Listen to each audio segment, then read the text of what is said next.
Amen. Hallelujah. Milioneza. Mana yohungisha misa. Yashimi mana imani wa Yesu Kristo. I want to thank the Lord Jesus Christ for giving us this opportunity to be in His presence, praising the Lord, worshiping the Lord, and praying the Lord, and accepting our Lord. Lord has given that, praise be to Him. I want to thank good news leaders, the leaders of good news, starting from my mother up until everyone, all the leaders in general, who saw that it was good to be with them and share the things of God. God bless you. God bless you. I want to thank all the Christians, members of the church. God bless you so much. To love God and leave your occupations and come to be with God. David spoke about it. Said to be in the house of God just one day. To be before God, it's better than living 1,000 years elsewhere. It's better than living 1,000 in some other preoccupation. One day is equal to somebody who spent 1,000 years. When we be in the presence of God, and we be there rightly as we are about to say, just one day, it is more than 1,000 being in a company. It is more than 1,000 years when you are working even in the United Nations or UNHCR. When you are working in the presidential seat. It's way better 1,000 years even in the mining. Yeah. But it's only known by few. David, who understood it. David. God bless you. Amen. Hallelujah. Some people don't understand it. Some people don't know it. I want to thank God again for a mother. She called me when they had an accident. I want to thank our Lord God Jesus. A very good shepherd who protected them. They had an accident, but she's okay. God told us that she will live long and serve Him. She will live for a very long time. So that she will proclaim the words of God. That's why she's here today. God bless you, mother. He is a trustful word. She will live long. I think she will live getting the end. Say amen. Amen. She prayed very well in Kikuyu.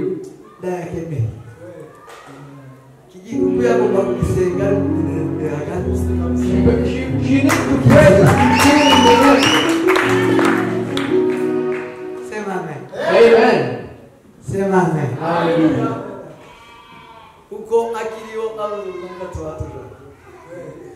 Because now that she's still alive, wherever we'll go, we go together. Say amen. Amen. And I will never stop going in Minembo. I'm about to go there. Say amen. Amen. although I'm in Kenya, although tomorrow I'll be in the United States, but I'm heading to Minneapolis. Amen. We got together. Amen. Let's lift our hands to Jesus. Hallelujah. Hallelujah. Hallelujah. Hallelujah. Hallelujah. Thanks to God that I started the service here. We're very blessed. I missed heaven when I was sitting there. And I cried when I was sitting there. Just like your baby says, I miss home. I cried and I said, I miss you, God. I miss you, Jesus. I miss you, heaven. I miss you, heaven on Sabbath. I miss you, heaven. I miss you, heaven. When the guy sang, I miss heaven.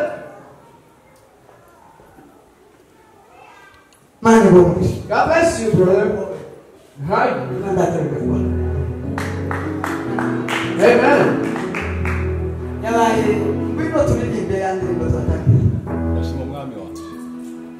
We're about to sing that song.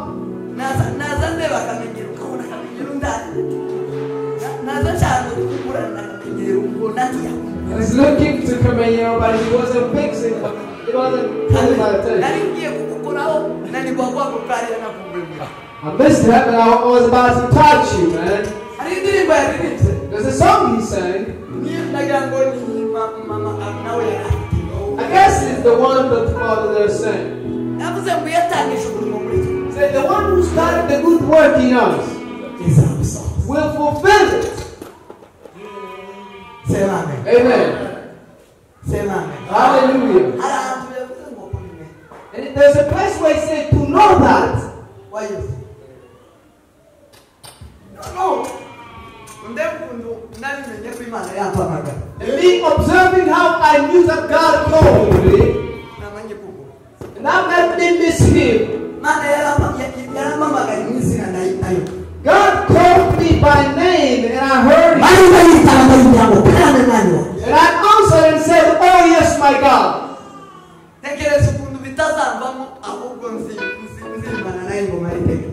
And I thought I will never stop in me, but we will join together.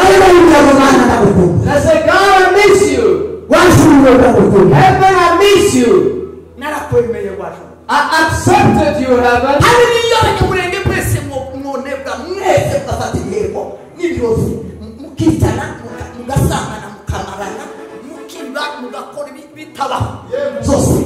Although my spirit can backslide, I will never have seen him. I have seen him, my God. Seen my God. Seen my King. Seen my Jesus. I miss him, Jesus. Thank you that you started a good work in us. You will fulfill it. The good thing is that I knew it.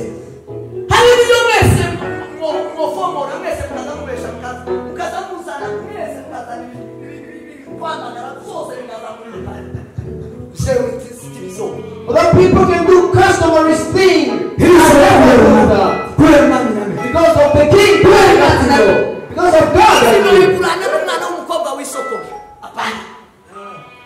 I'll never be attracted by any girl. The God that I knew, I can't exchange him with a girl. I can't exchange him with a Peter. I can't exchange him with a I can't exchange him with a girl. The whole and the stick. I can't exchange God with those things. And the correction. Can't exchange him with God. No, impossible. Miss you, heaven. I miss you, heaven. I miss you, my King. I miss you, King. I miss you, King. I miss you. I can't exchange him with drinks.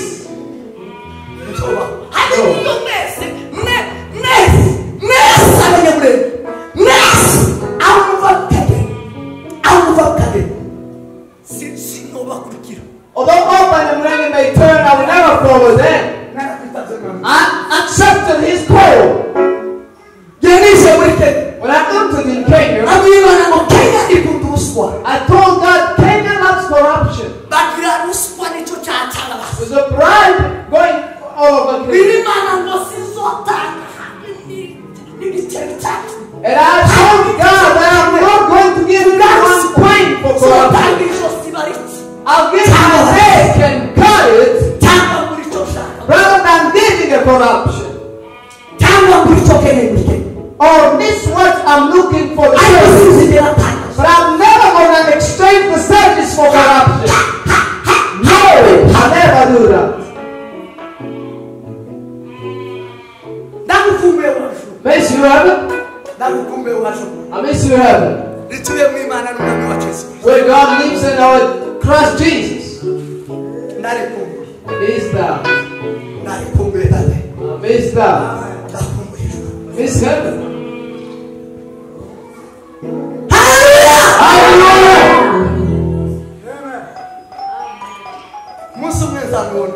One day I'll see him. One day I'll enter there. One day I will enter heaven. One day I will enter heaven.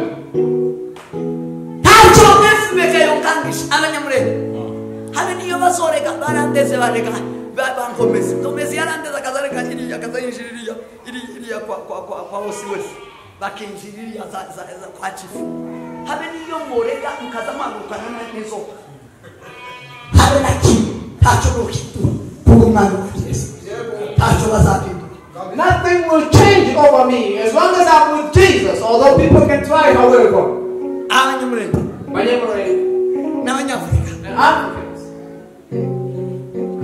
I'm not afraid of anybody, but for Jesus.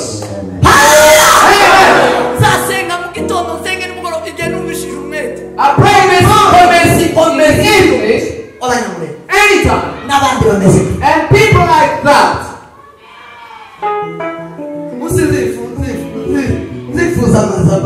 The day I miss the pulpit, nobody will stop that from me. Because I miss heaven. I love God.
kwizerwa.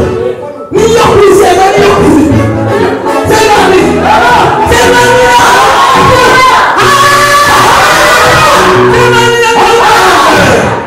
Niyo kwizerwa. Sitakabona.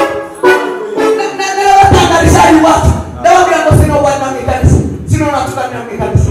Umunsi umuntu azazutse umutwe muremure. Zotora ibitabo zanje nisohoke. Zotora ibitabo zanje nisohoke. Sino mburana Yesu.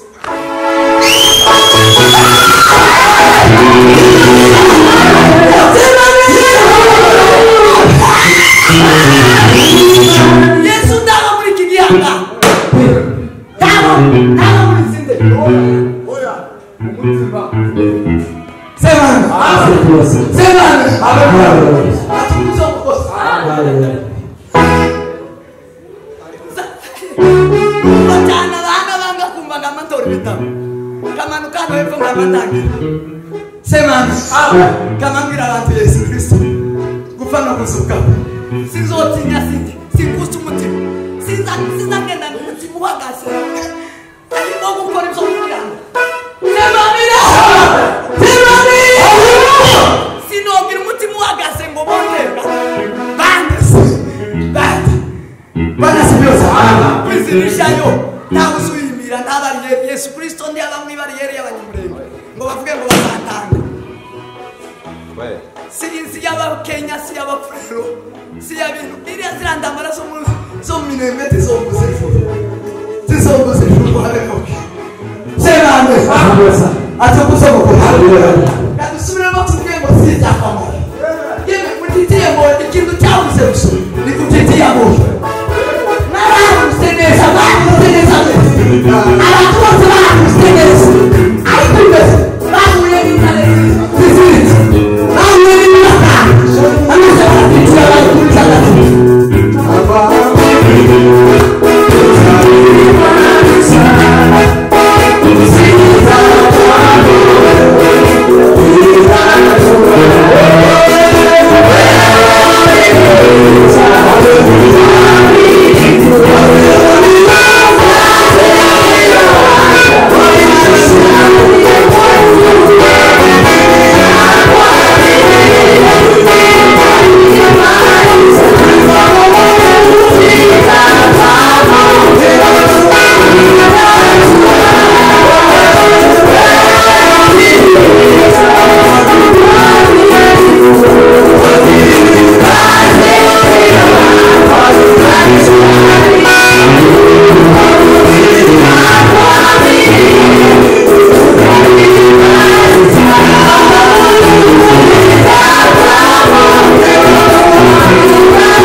on the earth.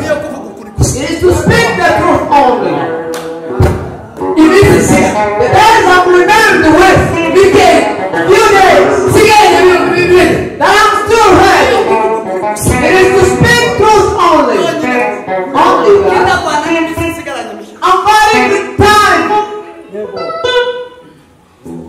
Because the day of judgment is coming. And God will ask me, why didn't you say the truth? Why didn't you tell the truth? Why didn't you say the truth? Say amen. Say amen. Days are running. People who are still lying.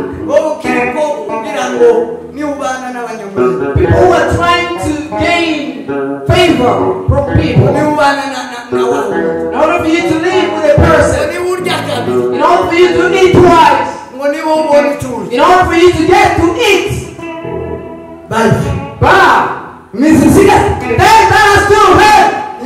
it is to speak the truth. I'll tell a person the truth up until if he wants to go home. People tell me the next time I'm going to tell the other the truth. You tell me to leave. The next day I'll tell another one. My time is running. My time is limited. I'm going to tell the truth. I'll tell the truth even if the pastors will answer. The people who love to speak the truth, they have few friends. They have few friends. And I'm one of them. Amen. Amen. Hallelujah. Hallelujah. Just few friends. Few friends.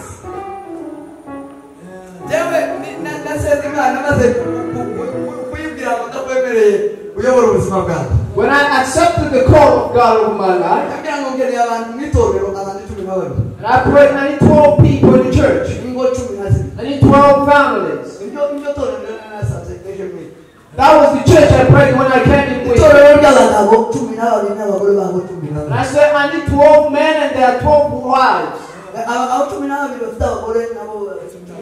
12 men and there are 12 wives. Together, that's 24. That was the church I was praying for in Wiki.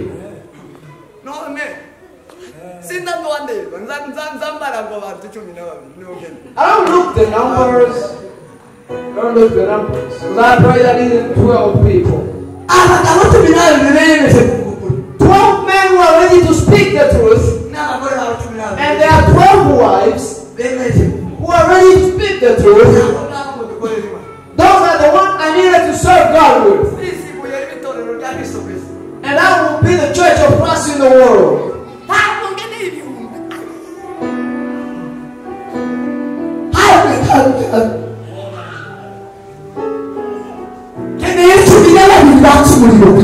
I need not a number of people. I need 12 who will take the fire on the world. Who can be examples in the world. Who will be selfless for Christ Jesus' sake. Who speak the truth without the consequences. Who only will look at the kingdom of heaven. Amen. Hallelujah. If you find them, tell them I'm going to drink there. And they say, Papa.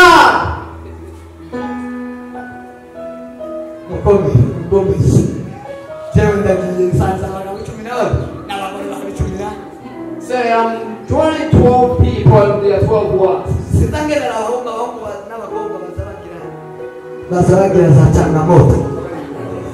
Like boys and girls, they have some temptations a lot of times. Have time problems of losing. The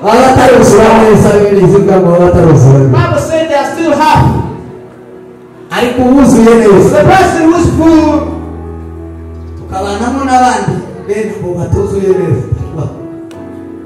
And then the others can join as well. It's okay. Say amen. Amen. Say amen. Hallelujah. Praise the Lord. Praise be to the Lord. Let's read the word of God. Very glad I missed heaven.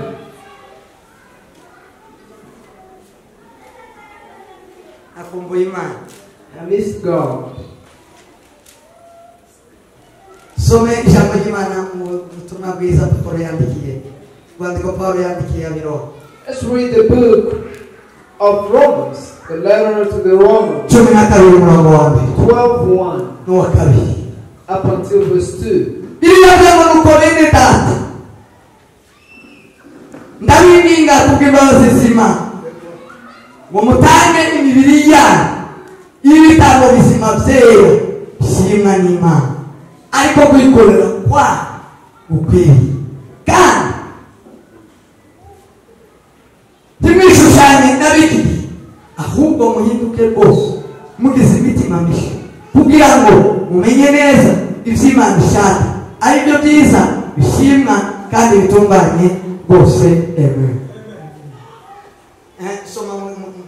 I beseech you therefore, brethren, by the mercies of God, that ye present your bodies a living sacrifice, wholly acceptable unto God, which is your reasonable service. And be not conformed to this world, but be ye transformed by the renewing of your mind, that ye may prove what is good and acceptable and perfect will of God. Amen. These are the words we are sharing.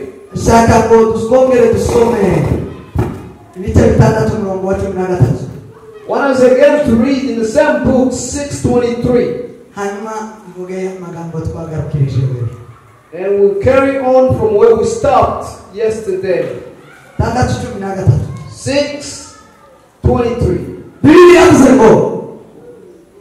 Kandi nimuhe ibyaha ingingo zanyu kuba intwaro zo gukiranirwa ahubwo mwitange mwihe Imana kabazuke n'ingingo zanyu muzihe Imana kuba intwaro zo gukiranuka. Amen. 6:23. 6:13. Oh, 13. Okay. Neither yield ye your members as instruments of unrighteousness unto sin, but yield yourself unto God as those that are relieved from the dead, and your members as instruments of righteousness unto God. Amen. Amen. Receive the word of God. These are the words I want to just talk about.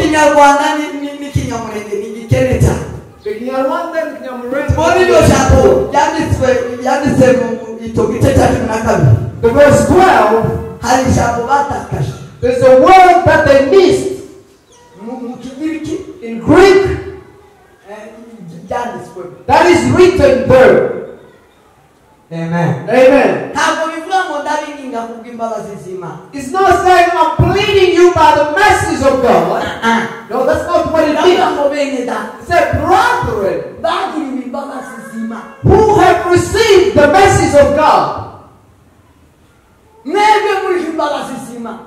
who have the mercies of God upon you. You who got the blessings of mercy. I want to tell you, I desire you to be the sacrifice. Amen. Amen. Is it what it was saying in our language?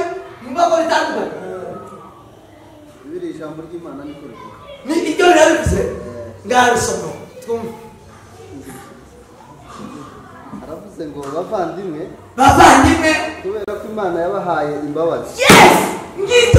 That is the that is a context of the word.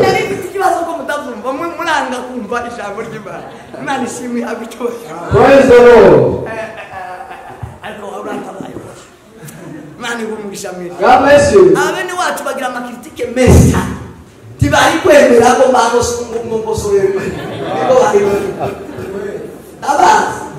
We found hard. We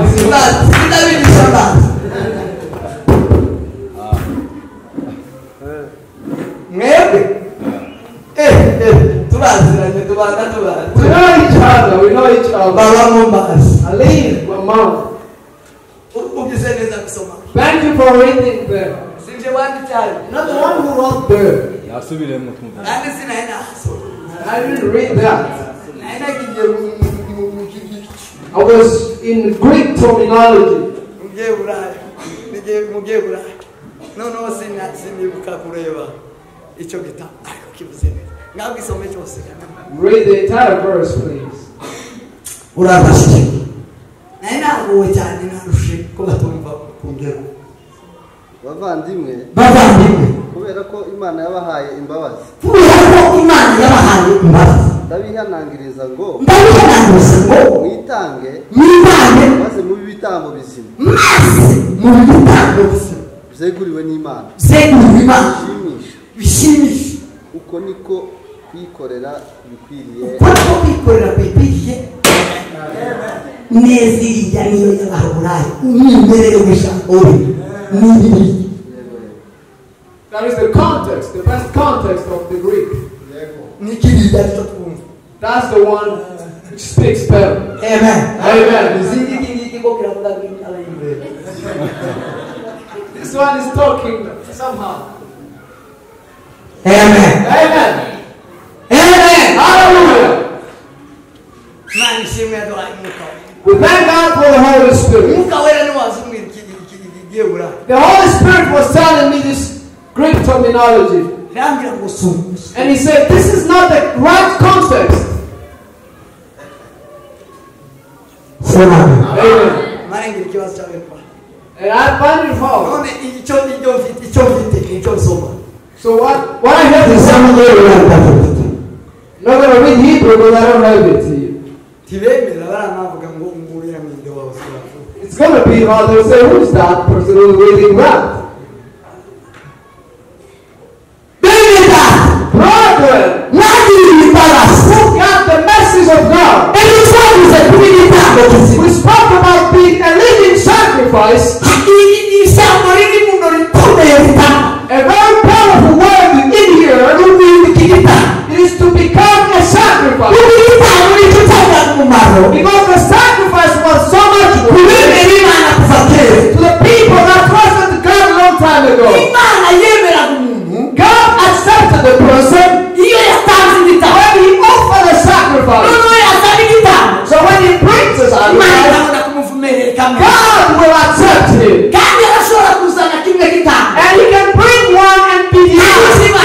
There are some that God behind. And some will pick by himself. When he picked for himself, that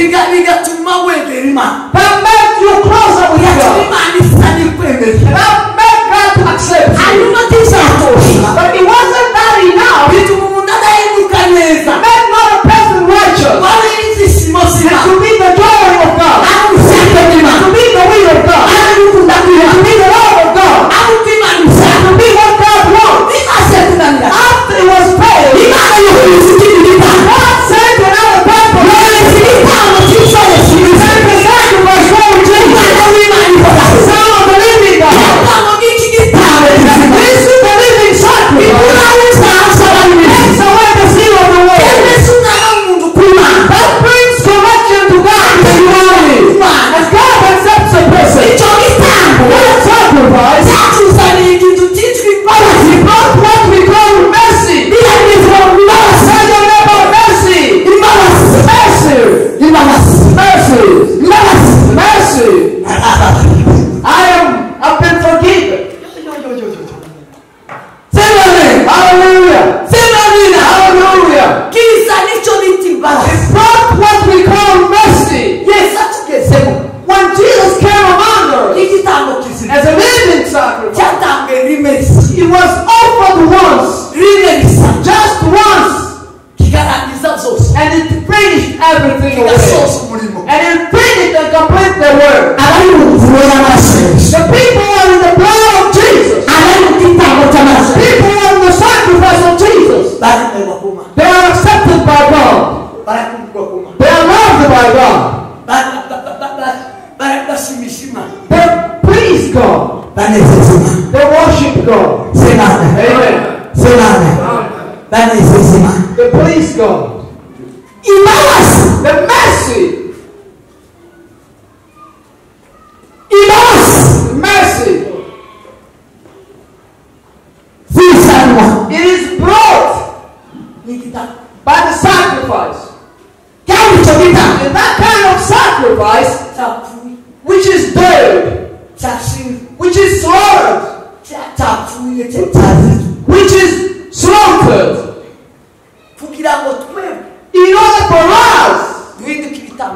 To be a living sacrifice.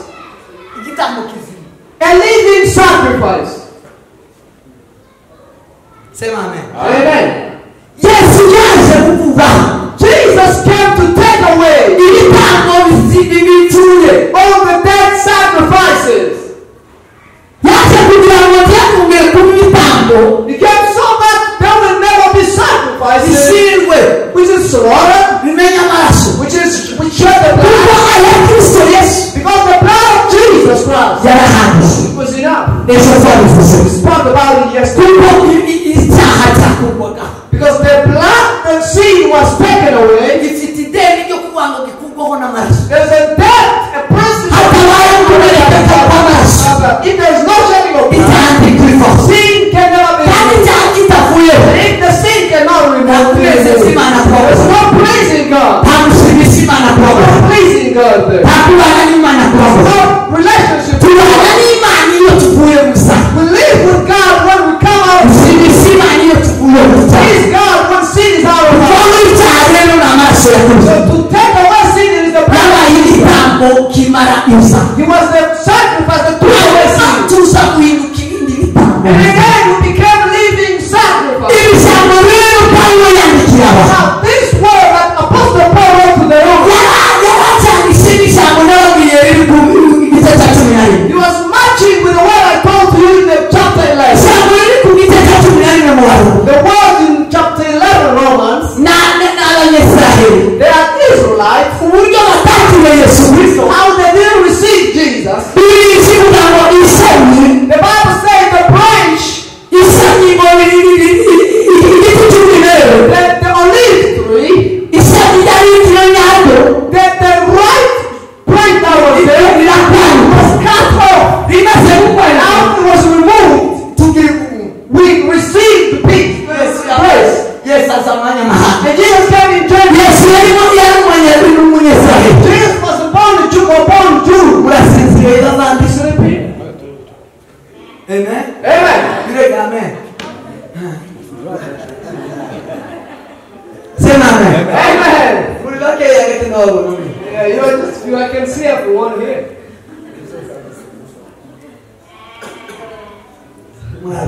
You're tired, I can understand. There's hunger already. For hunger. Probably he didn't reach home. He checked the clothes, I can see probably he didn't eat, he just came. Amen. Amen. Let's be patient, eat this food and then go eat the normal food. Say amen. Amen. Say amen. Hallelujah. Amen. Amen. He's going to find some cool himself down. Amen. Amen. Praise the Lord. God bless you. We've lived together for a very long time. And after that, Jesus came out of Jews. He came into Jews. Jesus is a Jew. He's an Israelite by body, flesh, and also by DNA and spirit. Jesus is a Jew. So when he came in among the Israelites, they did not receive him. They did not believe him. They did not receive that. And he brought to them. They didn't accept it. And then it went in the Gentiles, which we are. And we believe.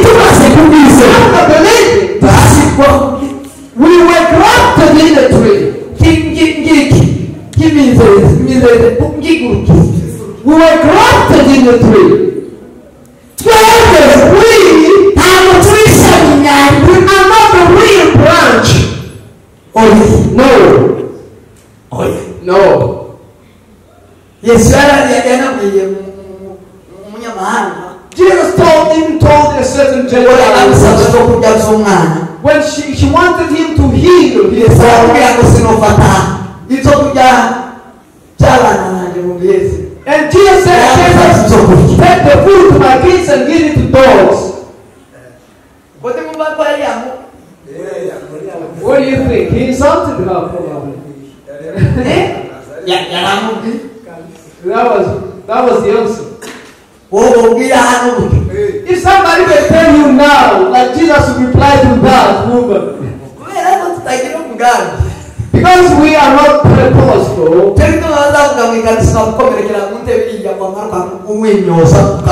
that's why when they say a word and you hear it there, you just walk out. Yes. Jesus, the Son of God, who was crucified, he told a certain woman, a Gentile woman, and he told her, are you asking me food? Are you asking me to heal your kid, the food for my kids? I cannot give it to dogs.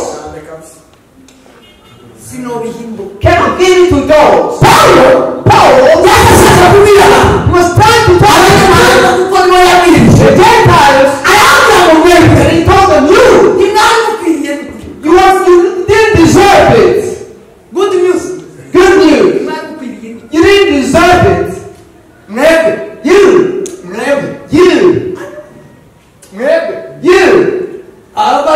Pastors. Do you think you deserve it?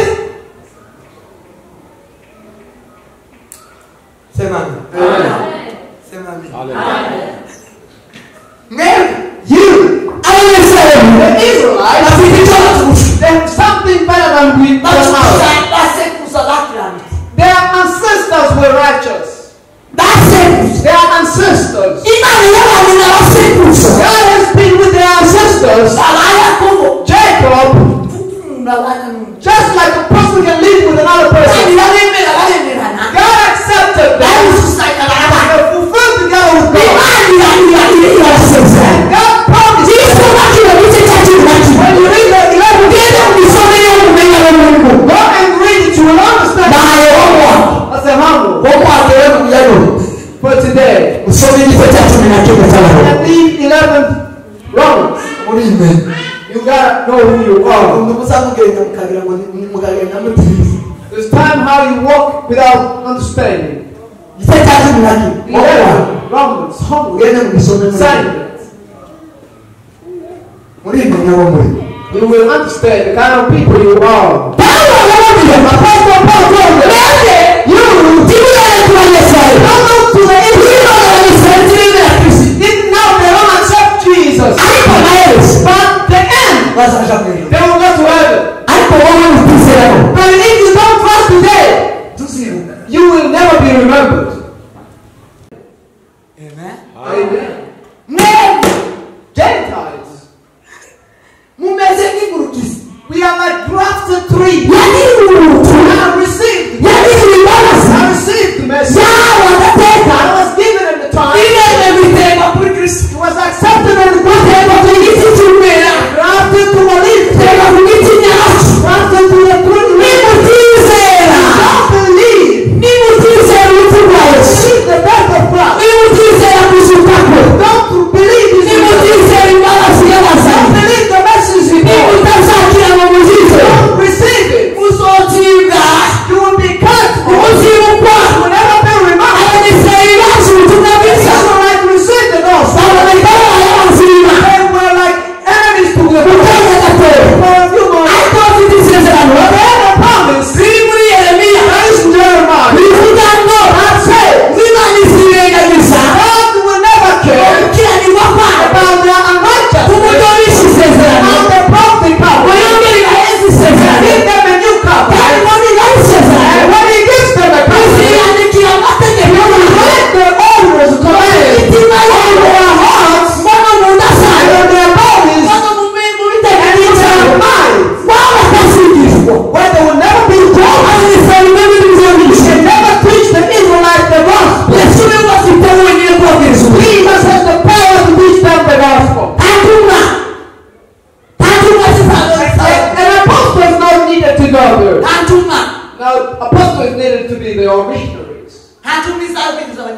No missionaries recognize our apostles are needed to go there. No. No. Not been taught by God alone. But God alone. God himself. But you been taught by Prophet Hezekiah and others. Receive the word of God. Believe or deny it. You understand? That is the truth. Say amen. And he told them, because that's why you don't see true progress. See true progress. Don't waste this message. Don't overlook it. Don't look on Israel. Not to say they're better than you are. That's what the Bible says. What do the Israelites say? That's what they say they're better than you in everything. They're better than you in everything. What we have is theirs. What we have today, what we're trying to do here, that is making me missing heaven up until I cry. It belongs to the Israelites. It was for them. Say amen. Say amen. Say me. It came to me by mercies. The mercies. Which I'm concluding. That can make you a living sacrifice. What makes you a sacrifice? What makes you a living sacrifice? Not a dead one. It is mercies. There is three things in mercy. Apostle Paul was saying, first thing, believe. Believe. Believe the death of our Lord. That's why he's saying 13:6. Say amen. Amen. Say, we should believe that we died with Christ. I told you about baptism. Baptism is born again. It's been born again. Naturally, we are the children of Adam. We are the descendants of Adam. The generation of Adam. And then the second part, we become the children of God. We become the children of God. Believe in the death of Jesus. We believe in the blood of Jesus. We believe that. Stand with him. Stand with him. And we receive the message of God. Amen. The message. It is to believe. To believe. It is to know that you were crucified with Jesus. You died on the things of this world. You died on the world. You died on the things of the world. That's what he said. If we die on the things of this world, don't give your members to see to be the tools for unrighteousness. If we die,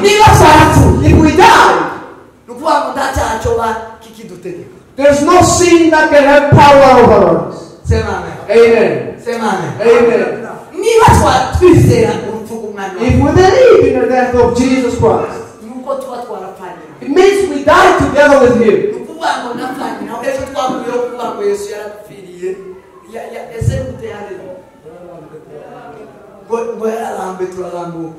We remove the song that says Jesus was crucified and we were uncrucified. We were crucified together with him. Jesus was not crucified in order for us to take him off from the cross. We were crucified together. We can't come back to see.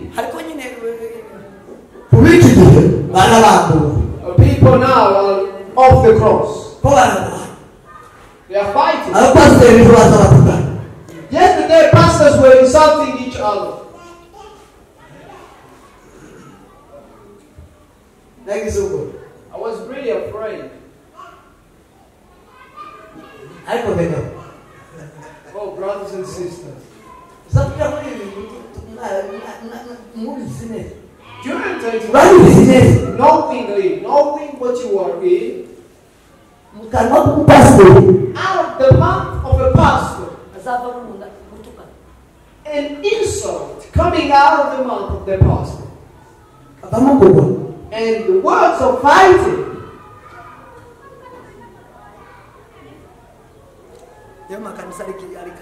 Those are the churches we have in here.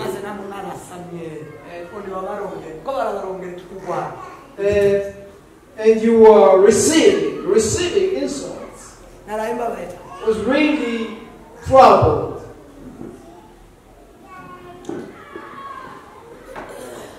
A pastor. It's amazing. I think they are security guards. Being security guards, probably.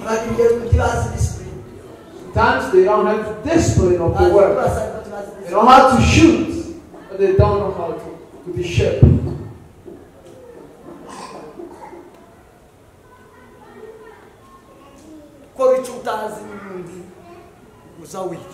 Doing what you don't know, you always mess up.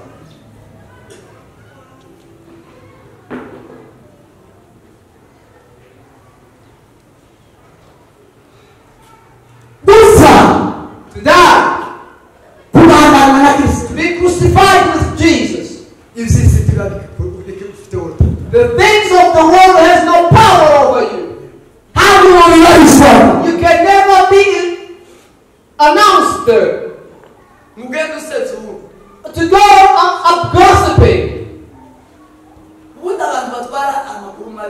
People who take rumors, they are supposed to die. No pastor will take rumors everywhere. They take the good news, the gospel.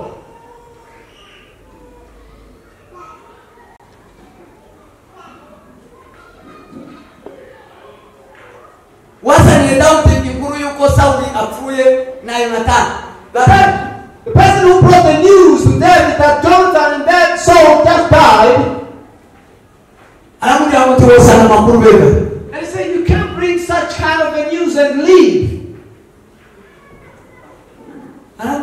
And he killed him. A soldier. Soldiers of Jesus Christ now, I don't think they belong to Jesus. How can soldiers of Jesus do such kind of a thing? To die. It is to die over sin. To die that we believe in.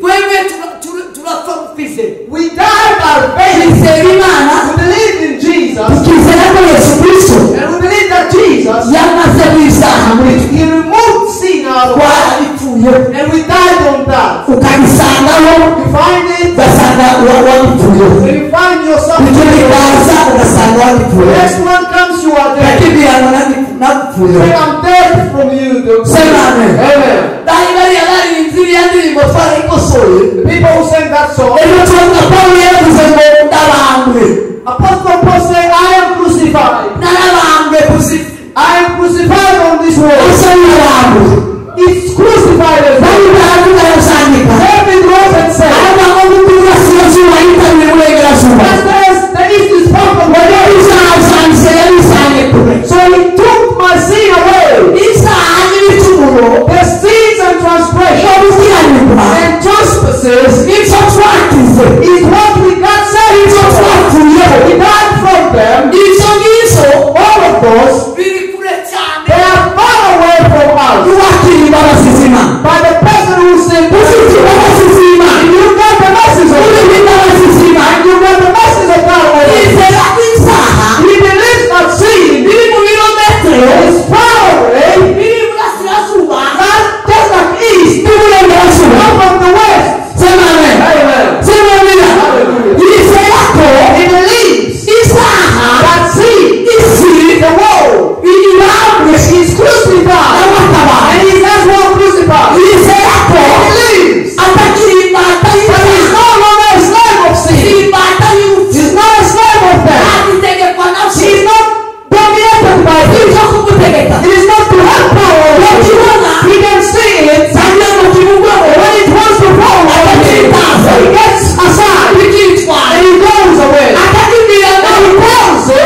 there's no place sin has in me. Sin is outside. Sin is outside. Sin is outside temple. Sin is outside. Sin is outside in the world. Christ in the Son of the living God. We were not free on the Lord. Verse chapter 11 is people in Christ Jesus. They will never be condemned. God says the law of death and sin. It is no longer in them. But the law of the Spirit of life. Set them free out of the law of sin. They are in eternal life. Although they live in Africa, although they live in Africa, although they live in America, although they live in the world, but they are in that.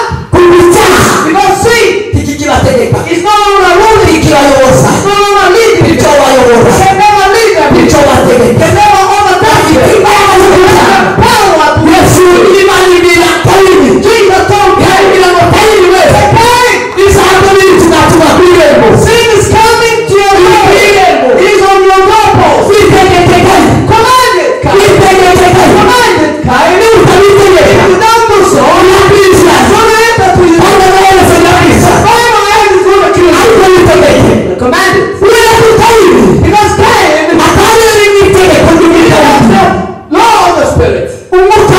The Spirit was an all on the living God. To command the seed coming. Enter in him and kill him. Now see, it is praising. It is looking for somebody who can follow on the pastor. It says hold of the pastor. And tell the pastor is also. And he is also. Five. He said, I'm going to destroy the church.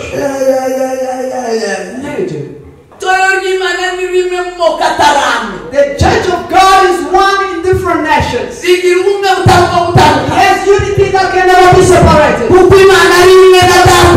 is one, the Son. God is one in His Son. The Holy Spirit. That's the church. It is in the church world. Hallelujah. Amen. The disciple brought everything of theirs together. They brought together the church, money, sheep, the soul, apostles. They never said we gotta share this. They not when they say we gotta share this. Where do you get it from? Where do you read it? Church. You think it's all built on the apostles and the prophets? It is of God. Is it of God, the Son, the Holy Spirit?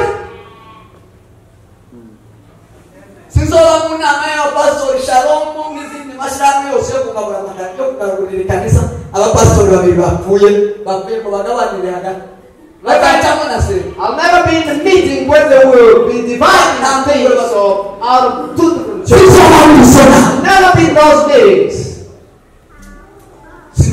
I can't be in those meetings.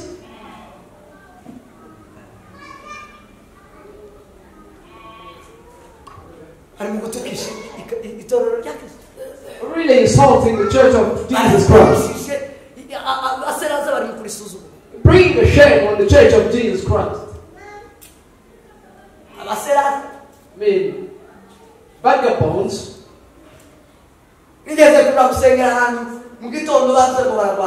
Went to pray somewhere in the morning, they said that they will fight. Two pastors misunderstood and quarreled. One told the other, I'll be the one leading on Sunday. And the other one said, I'm the one who will lead. They said, we will see each other. We will see each other. One called his family members. I was there, I entered his house. And he called the vagabonds of his family. The vagabonds of his member of the family. And they said they are going in Umoja. To see if that pastor will honor him. If he will stand, we'll take him up and throw him outside. Open your brain. Open your brain. Who are shaping the church of God? What will you be saying? How? When will you be saved?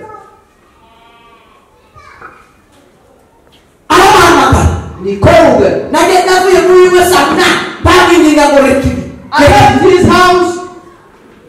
I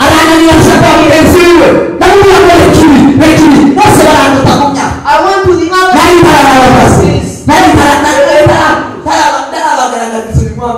I was not even yet a pastor. But I heard he called him. I said, stop this.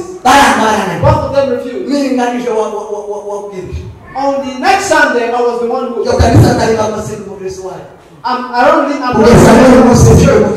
Now they are member. I'm the one who chose the one to lead, and I was the one who preached that day.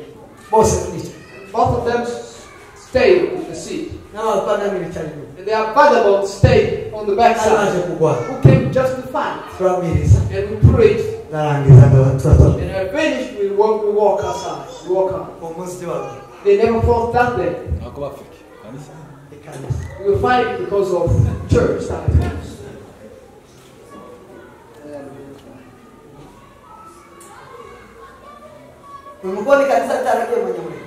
Do you see that the church has left out of?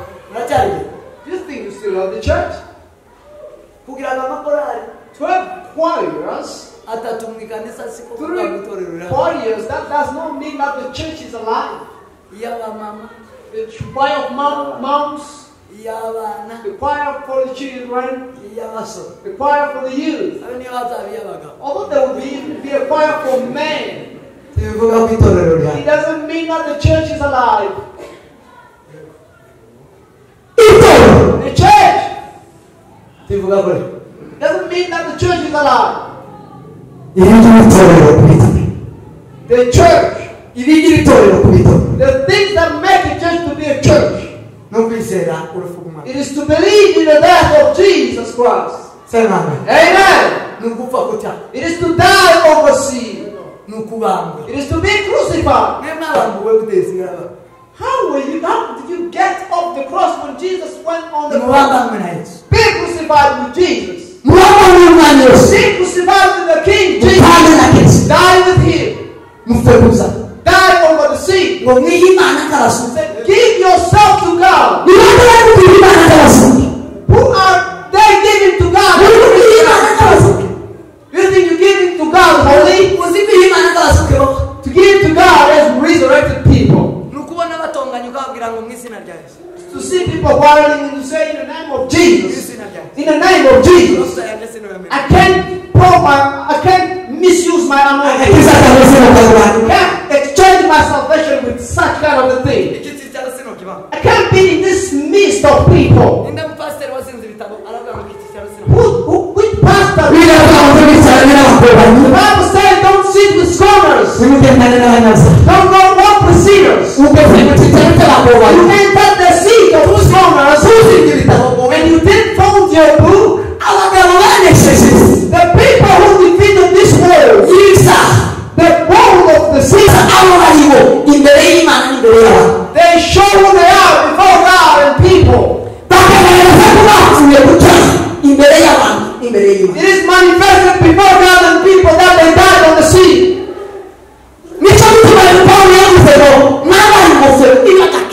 That's why Apostle Paul said, wear a helmet to be a salvation for you. It is to manifest when you leave. How can you tell people that's not to heaven?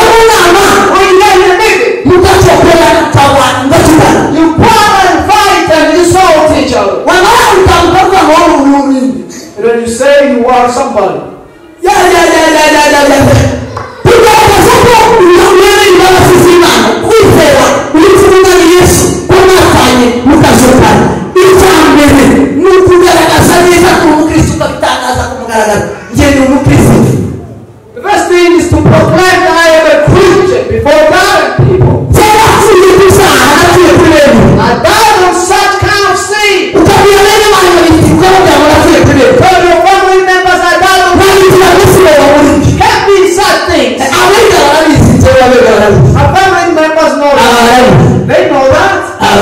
They know that. They know that. Some of you probably know that. Those who didn't know, I'm a Christian. I want to be with you always. I'm in the world. I'm not here. Can't stop you.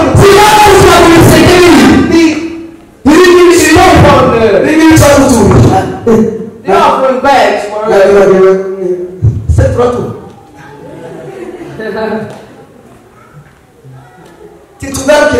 we're not going to stop there. We're going to the kingdom of heaven.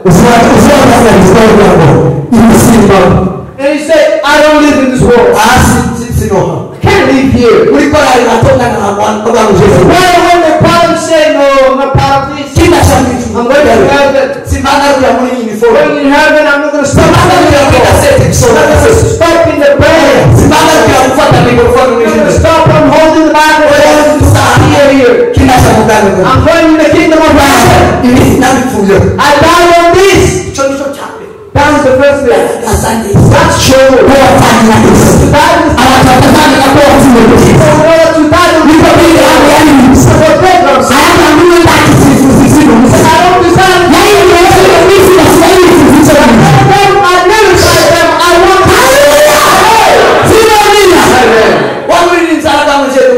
Say, I'm a Christian to sing us here. I'm a Christian.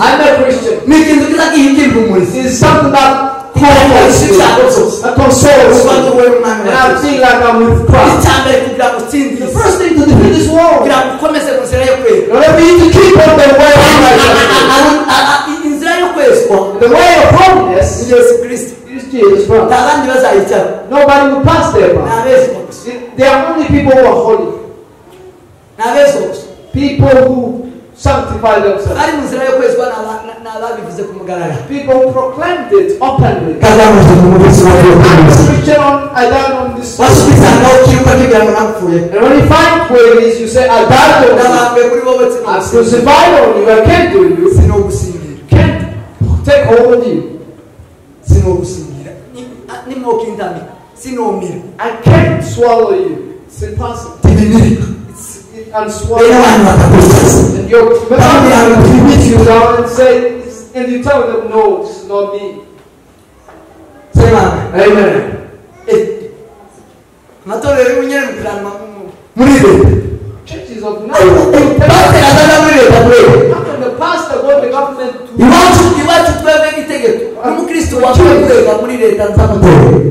We have a law where if a person goes to accuse another in the government, I excommunicate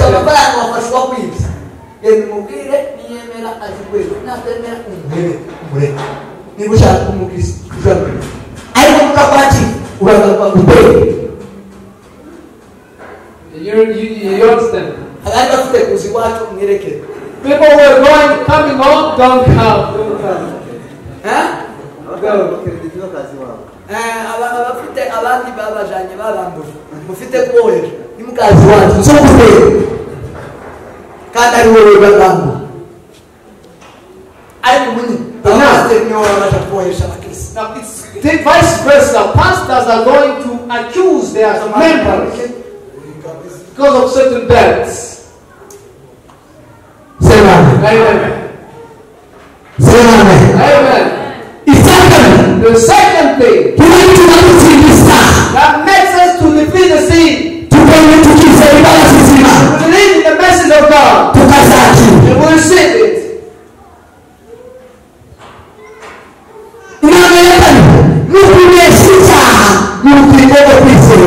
Is to defeat sin in the life of faith, not to give sin the power to rule over you. When you proclaim that you are a Christian, you tell it, you can't overpower me. Money can never rule me. I will help you, but you will never rule over me. Amen. Paulo yandikiye Timotheo amubwira igihe cy'imperuka uherereye mu rwego rwa mu Bibiliya bikakasa ngo batukana ngo batumvira abaseri Bibiliya cyose nabibonye hano nimugoroba ejo narabibonye Kasarani hano bana. I saw it here in Kasarani where people are selfish, loving money, fighting, all such kind of things. Yeah. Gukunda ifaranga. The love of money, it is not to have money.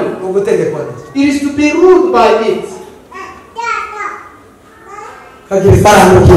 You have money, you have fight, you accuse others. Umuyobozi w'abanyamurenge yabwiye umupasiteri aramubwira ngo apotre yari yaje ngo afite ifaranga.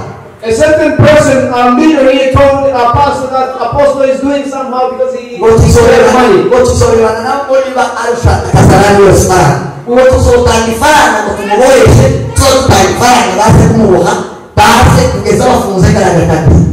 And he said, we'll give money, all of us together up until the whole church. Things will fight with money. He said it loudly to him.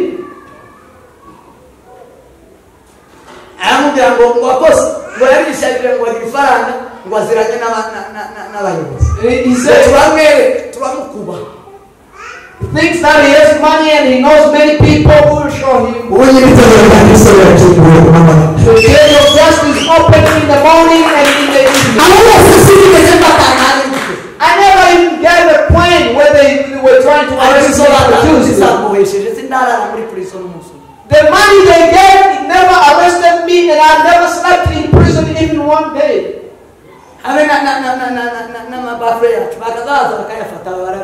They even came to take our speakers sometimes.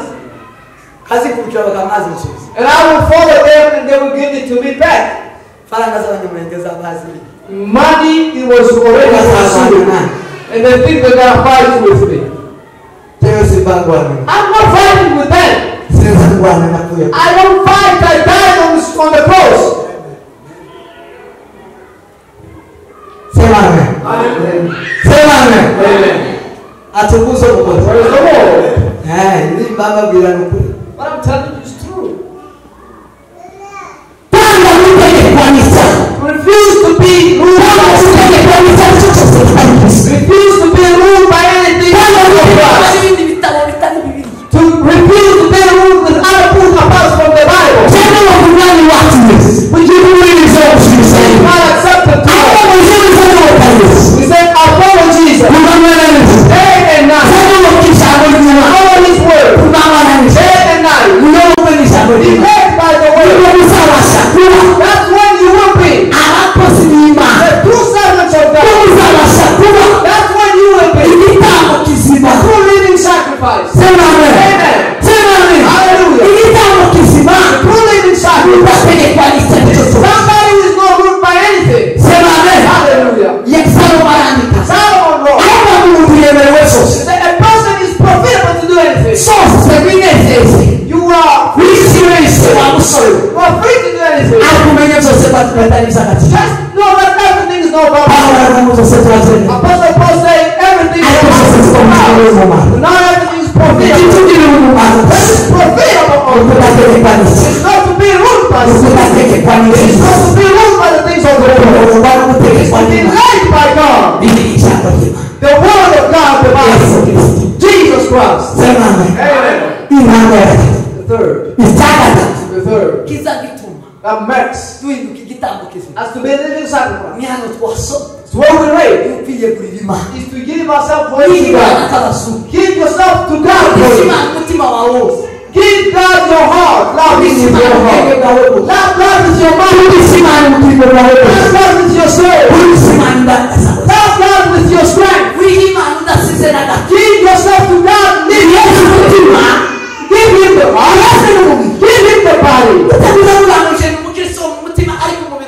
How can you say I'm a Christian in the heart, but then you don't know the body? That's a lie. That's the schemes of the devil. If you tell a girl you're wearing so bad, you're not starting to get out of the church party. Is that the Christianity is in the heart. that Christianity is something in the heart? Who told you that Christianity is only in the heart? Christ lives in 4 parts of a person. When he is not feeling those parts, you're not a child of God. Never enter the kingdom of God. That is not a living sacrifice. Jesus lives in the heart. Jesus lives in the soul. Jesus lives in the mind. Jesus lives in the strength. All of it, all parts. When God is not in those parts, don't love God with all those 4 things. There's no love of God. There's no giving yourself wholly to God, which is in you.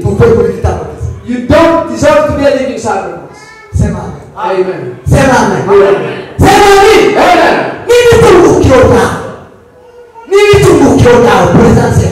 If your presence, your physical presence,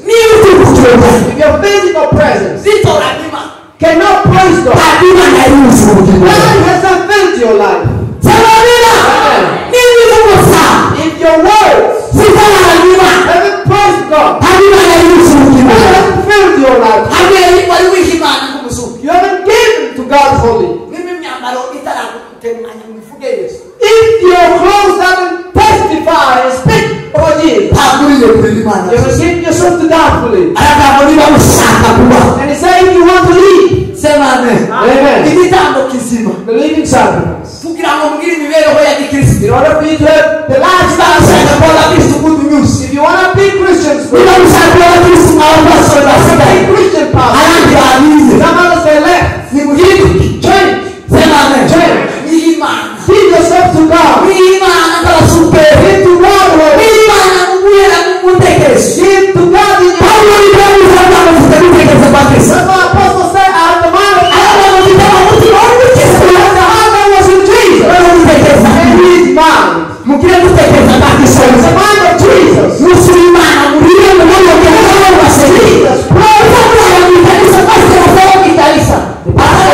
Praise the church. But the pastor sleeps in the house every time. He will fight members. And the pastor who sleeps here but doesn't read the Bible, before the word, still he will beat you. He will beat you because if a person prays without reading the word of God, he's blind.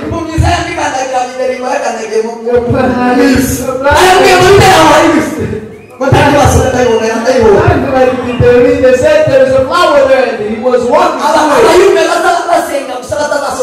People who pray without reading the word, they will just walk through the people. They will walk over the people. If you stay there praying a lot, you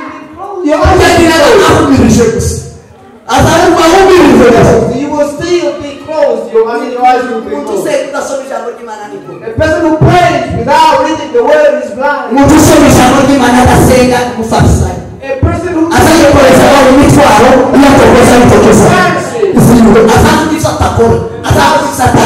what he is not. I speak what he is not. But a person who kneels down and he prays and he prays and he looks the person day and night and in the morning he reads the word. Let's give God ourselves to God. And he checks himself. He checks himself. That person is a living sacrifice. He's a living sacrifice. He's a living sacrifice.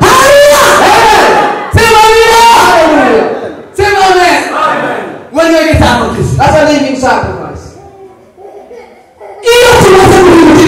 When we become a living sacrifice, made it by the message of God, which has faith, which is to obey the word of God, to obey or listen to the word of God.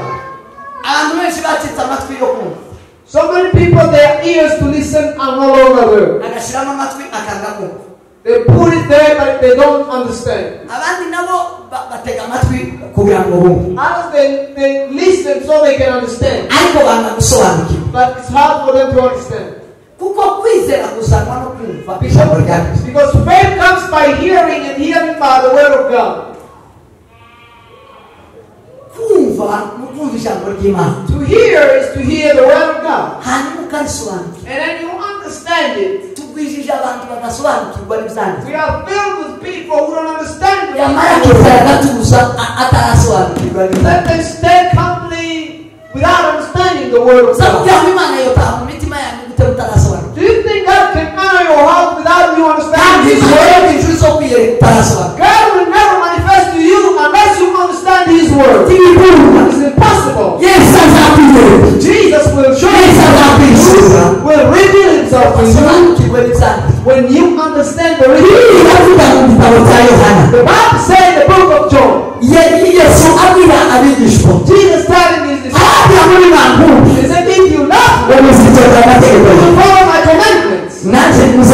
And you will be loved by the Father, and I will manifest myself to you. When you hear this written word, God will come into your heart. That's when Jesus will reveal to you. Amen. Hallelujah. And live in your life. When you don't listen to the word, you can't please God. From Abraham up to Adam, from Adam up to today, up to today, people who listen to the word of God, they are the one compared to the believers. They are the one who turn to be believing people. They are the people who are conquered for. They are overcome because they heard the word. To turn to be a sacrifice. By receiving the message of God. The death of Jesus. The message of God. Hear the word of God. Hear the word of God. It is to believe. The death of Jesus. By the word. And we turn to be sacrifice. When we become sacrifice. Living sacrifice. Living one is a person. Living sacrifice, not a dead one, is the person. That's what Apostle Paul said. A person becomes a sacrifice. Living one. Not the one to be burned, not the one to be slaughtered. Because he believes in Jesus. The death of Jesus Christ. When he becomes the sacrifice, it becomes something else. Which I told you yesterday, which is called the service of worship. The acceptable service. The service of worship is acceptable. That's what we call the church. The church is not this building. He becomes a church.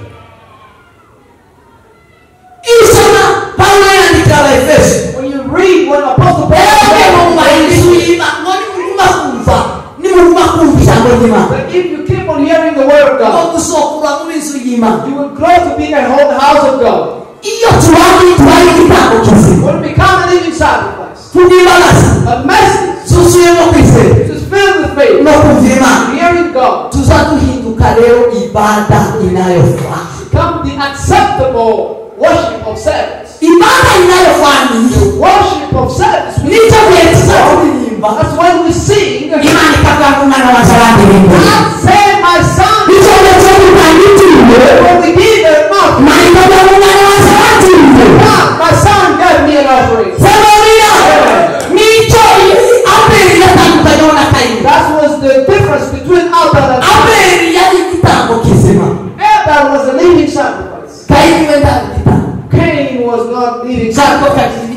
But then he had a sacrifice. You hear that? muri Sunday school ngo yatanze ngo mu bigori biboze mu bishimbo biboze namwe niko bakazaho. They used to lie to us that he gave corns and ikinyoma cyambaye gusa ikinyoma cy'ababa batwigisha. That's the lie.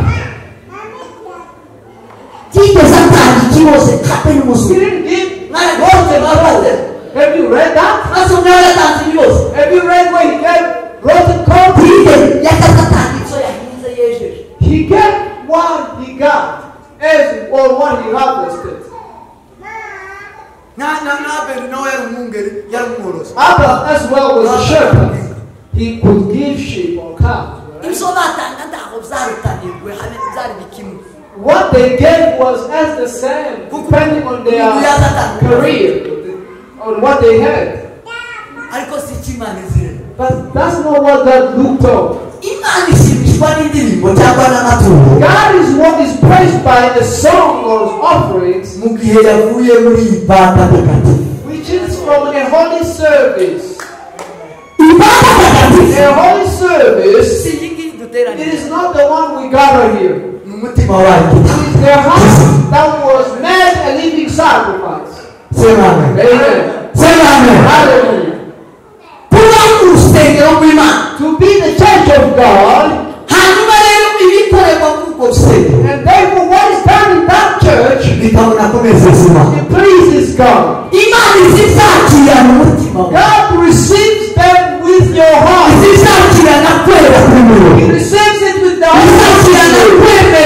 He receives with the message in your heart. When the death of Jesus is in you,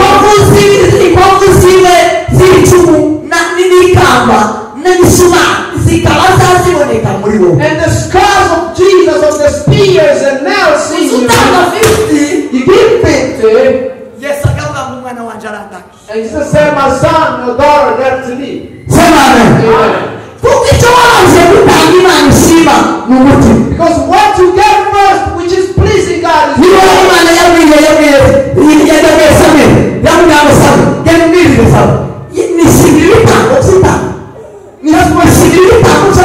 that's when God said, I'm not pleased with the offerings of sheep. I am pleased with the offering of flocks. Now we are facing the time of our and we can't holy temple. Holy service of worship cannot be unless without a sacrifice there is no holy service.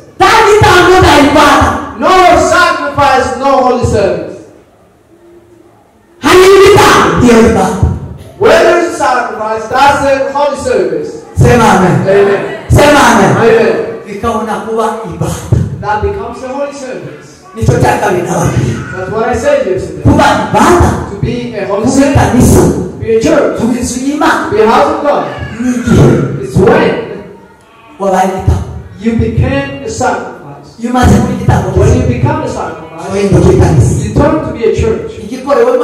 Everything done in it gives God glory. To serve God as a thief. As I'm concluding, to serve God, it is in three parts. First one,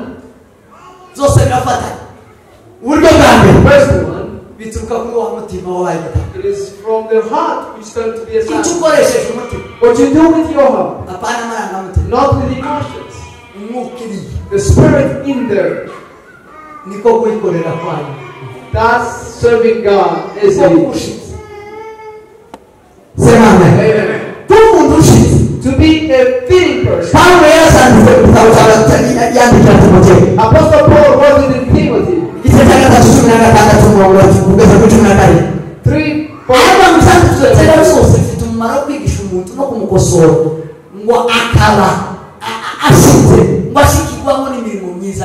All scriptures are profitable to correct, reprove man, so that he can be a perfect man. In order for us to be feeling perfect, when we work with our heart, not to do because we are talented, not because they already do, not because you do it lamenting yourself. It's to do with the heart. God will reward you based on the thing you did with God.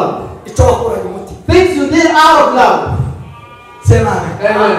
Sema amen. Kuba abakristo bashize. To be feeding Christians. Kuba mu mibereho ya gikristo. Lead in the lifestyle of maturity Christianity. Icyagatatu twarangiza. The third, where we stop. Turangije. Where we are stopping. Ni ugukoresha umutima. It is to serve with your heart. Sema amen. Amen. Timukoresha amaboko. Don't serve with hands. Timukoresha ubwenge. Don't serve only your mind. Timukoresha amaso n'amaboko. Don't serve with naked eyes. Koresha umutima ukunda Imana. Work with a heart that loves. Koresha umutima wawe. Serve God with a forgiving heart. Icyo ukoze cyose. Whatever you do, ubikoresha umutima. do it with your heart. Sema amen. Amen. Sema amen. Amen. Kive ku mutima. Let it come out of your heart. Kive ku mutima. Let it come out of your heart. Isadaka Imana yemera niva ku mutima. This offering that God accepts is the one Wera that comes Abraham. out. Abraham na Noe yaraba ku mutima. The son of Abraham was on his heart. Bagufate ngo kumutanga. And when he took him about to offer him,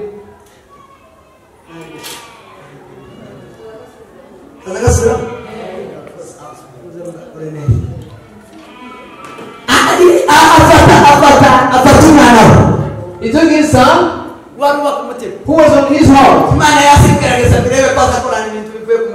God was testing him to see if he does things out of his heart. And he took the son of his heart, promised son in his old age. The generation will proceed out of him. And he took him and went to offer him.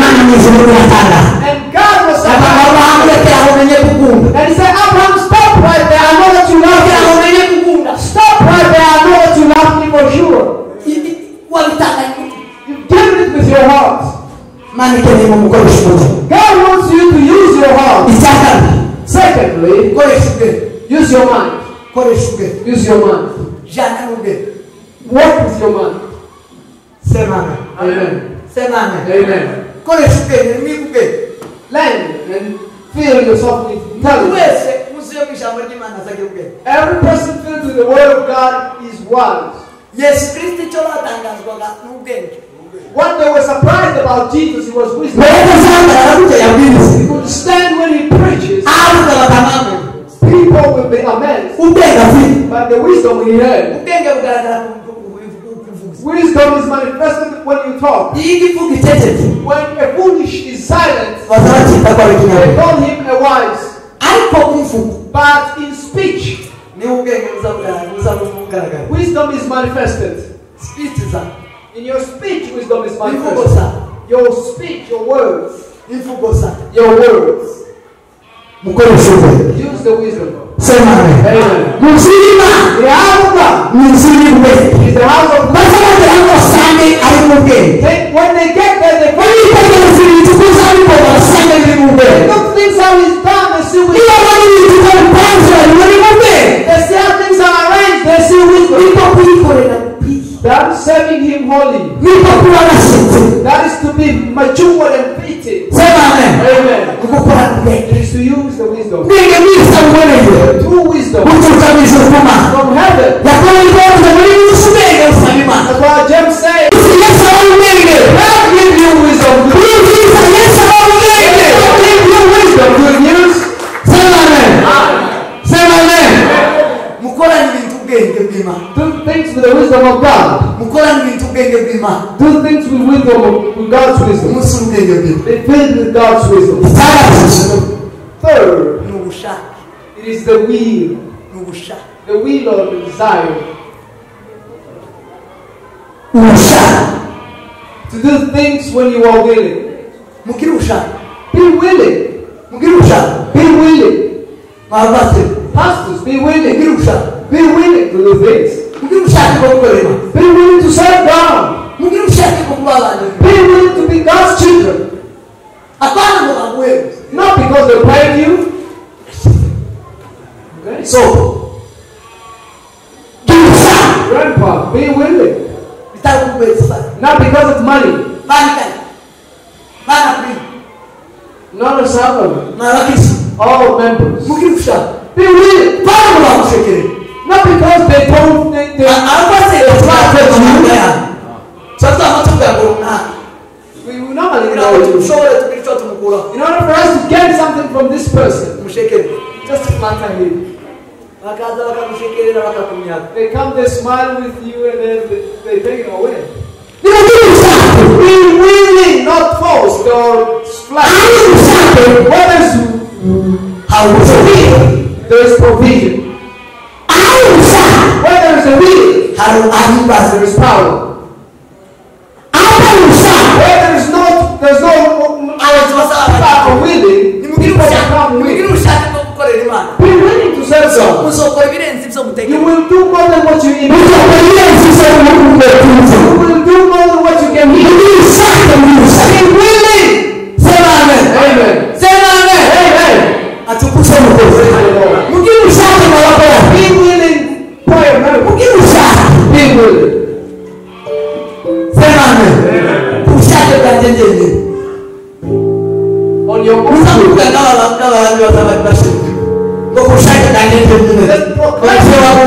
The same as a decree.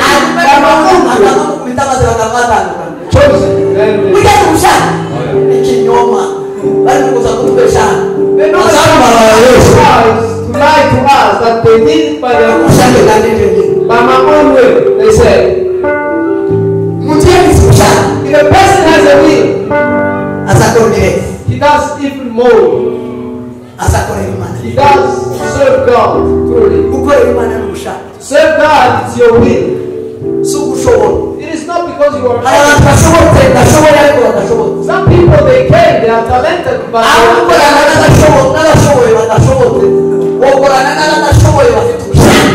order for you to work with talented people without will, you better work with people who are rather than